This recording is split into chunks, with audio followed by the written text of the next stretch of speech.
some research that actually leaders ought to be the people at the top of the organisation. Let's be clear who we're talking about here when we talk about leaders, but the people at the top of the organisation, that they really need a good 7-year stint for the health of the organisation. And I would argue that the economy as we knew it in the past had exactly that.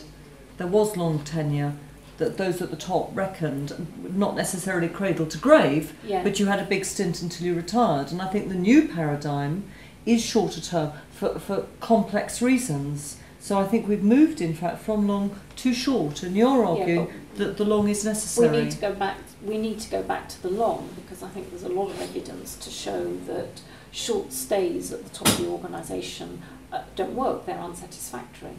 It's about quick wins, isn't it? It's all about quick wins, and it's too short-term an approach, and it's not helping the organisation develop for the future, which is basically what we're about. So it's curious, Michael's point, that contracts at the top are actually becoming shorter. Well, yes, and the emphasis in corporate governance has been on moving away from the idea that executive directorship at one company is a job for life, to emphasise accountability to the board and to shareholders, which from a legal point of view kind of makes sense, but from a business point of view doesn't necessarily make sense when it leads to short-termism. Today I'll take over ABN AMRO, for example, because it'll provide my shareholders with a quick return. Well, as we've seen, that sort of thing can go horribly wrong, because the desire for short-term return, which comes as much from institutional and private shareholders as anyone else, drives leadership at the top to seek short-term reward and short-term goal, and lose focus, or perhaps lose track altogether of the much longer-term, broader picture, which is, if you like, the old stereotypical model of the Japanese approach to industry, which was always to take a very long-term view. And where we go in the current environment in terms of balancing those two models is a difficult question. I mean, I would take this argument into the HR arena as well, because I think it's not only the people at the top of the organisation, the top levels of the organisations, that tend to have too short a stay in the organisation, but that often happens in HR departments as well. And what happens is that somebody in HR takes on a role, and they go for a quick win solution. They don't look at putting in programs that will lead to true organisational transformation, that will really develop the business and position it for the future, because they're out for the quick win, they're out for having something very quick on the CV to be able to say, you know, hey, look, this is what I did, now I want another role.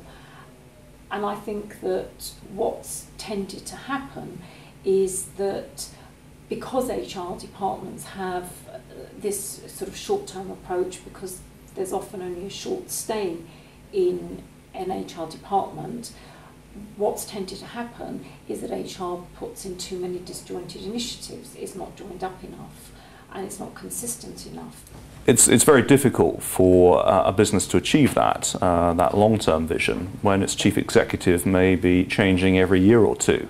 And what I think one still doesn't see very often is a board, and through the board the shareholders, communicating to senior executives what their expectations are in terms of performance that if not met could lead to termination without significant payoffs. And I think the law perhaps has fallen behind a little in not finding a way of containing the ability of executives to leave a failing business with substantial payments, both in terms of compensation for loss of earnings and compensation for lost pension benefits, because the controls over that were not put in place at the beginning. And there's been perhaps a lack of creativity on the part of lawyers in finding ways of achieving that, so that a director who performs well will be appropriately rewarded, but one who stewards a failing business is not going to leave with what most ordinary people would regard as a king's ransom as a reward for failure. Yeah, absolutely. And of course that's one for the reward professionals as well, not just the lawyers, to find these ways of creating pay and bonus arrangements that will tie people in for the long-term result as well as to the short-term. So, Janice, it's interesting what you say about short-termism in regards to tenure of HR professionals in businesses, because more and more frequently the senior HR professionals that I meet are, when I ask them what their ideal role might contain, it is about transformation. And I think as businesses have been so transformational, that's seen as the key attraction and the key challenge, but it's not always seen as a long-term strategy.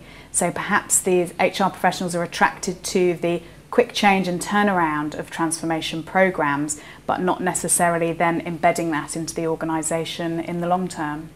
Yeah, absolutely. To transform the organisation, you need to consistently work at it for quite a number of years. So it conflicts with the idea of having a short stay in the organisation. But again, for the executive board to buy into that, there has to be an incentive in the long term, and it's difficult to see where that's coming from when there is a relatively, to my mind, comfortable culture about, well, I've been in this job as finance director or HR director for a year or two, I'm going to move on, and if I haven't achieved what I've set out to achieve, unless I've done something very, very, very seriously wrong indeed, I'm going to leave with a substantial financial reward. And unless and until we find a way of addressing that, I think to knit all these things together and create the framework for transformation of the kind that you're talking about is going to be very, very difficult. And I think there's sometimes such pressure for the quick win. Presidents, Prime Ministers get the 100 days and to prove what have you done. Well, actually, so do organisations put that pressures on their leaders and their new leadership.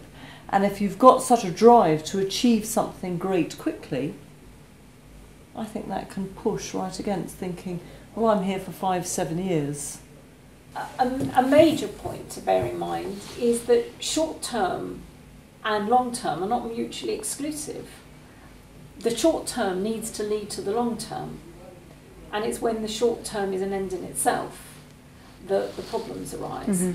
And that's certainly something that I think we see a lot of in HR departments, that something is put in, an initiative is put in place to address an immediate need, and then what keeps happening is that HR people keep throwing solutions and keep throwing initiatives in. They're not cohesive enough, and they're not all taking the long-term perspective, so it's all a bit disjointed. Or when HR finds the short-term solution, rather than then, as you say, translating something longer, they then go on to the next issue and problem and have another short-term solution there. But it is important, absolutely, to address the immediate problems and to put some short-term initiatives in and get some quick wins, because it's the quick wins that enable you to win friends, basically, and to start building some support. But the point is to make sure that it all works towards the same long-term objectives.